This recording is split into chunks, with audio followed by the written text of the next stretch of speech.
The first full week of the UK's general election campaigning is drawing to a close, and it's been pretty eventful. There was a potentially game-changing development when Nigel Farage stood down hundreds of Brexit Party candidates in Conservative-held seats. But the Prime Minister, Boris Johnson, faced accusations of not doing enough to help flood-hit and potentially electorally crucial areas. And also, despite doctors' pleas, the National Health Service was subject to claim and counterclaim by the main parties. Well, to help us make sense of this and give us an overview of the first week of campaigning, we're joined from London by our correspondent Vincent McAviney. Morning to you, Vincent. Let's go back to the beginning of the week, if we could. Probably one of the most major developments was that decision by Nigel Farage, who'd been adamant up until this point, I'm going to field a candidate in every constituency. A huge U-turn for him. How significant is that actually going to play out, do you think? Good morning, Rosie. Yeah, it was a massive screeching U-turn, and I think it will be a real decisive point in this campaign, because Nigel Farage had said that he was building a national movement, that they would be challenging the establishment parties up and down the country, buoyed by the success in the European elections.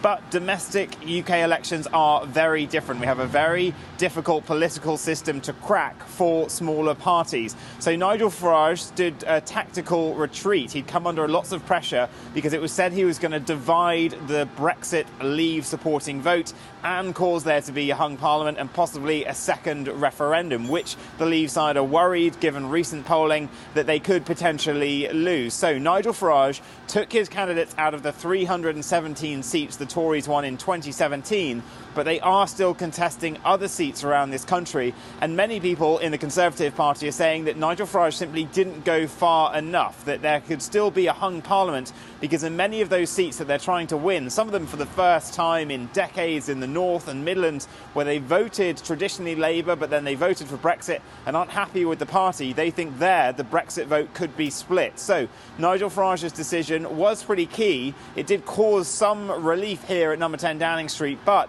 they still think that he should have gone further. One hiccup to this week was a halt in campaigning, particularly from Boris Johnson, because the government had to chair an emergency meeting because of the widespread flooding in the north of the country. It's become a bit of a political issue, though, hasn't it, the floods? How are the different parties handling it? Yeah, well, UK elections are run over 5 weeks. It's shorter than other countries, although after this year it does feel pretty long in the build-up to Christmas. And they can really sort of be derailed if there are major crisis events in the course of them. So think back to 2010, the last Labour government had to deal with the fallout from the volcano, that ash cloud that grounded flights. Many senior ministers and the Prime Minister were here in number 10 Downing Street trying to have meetings on what to do about that. In 2017, Theresa May had to deal with 2 terror attacks, and now if you handle them effectively, then it looks good for you. It looks like you're in control, you know what you're doing, you look prime ministerial, but there are also pitfalls, and Boris Johnson has seen that this week. He went, like all the other party leaders, up to Yorkshire to talk about the support that they were giving, and he was repeatedly confronted by locals with typical Yorkshire charm, asking him fairly robustly why he was there, why the support had taken so long, and what he was going to do to help.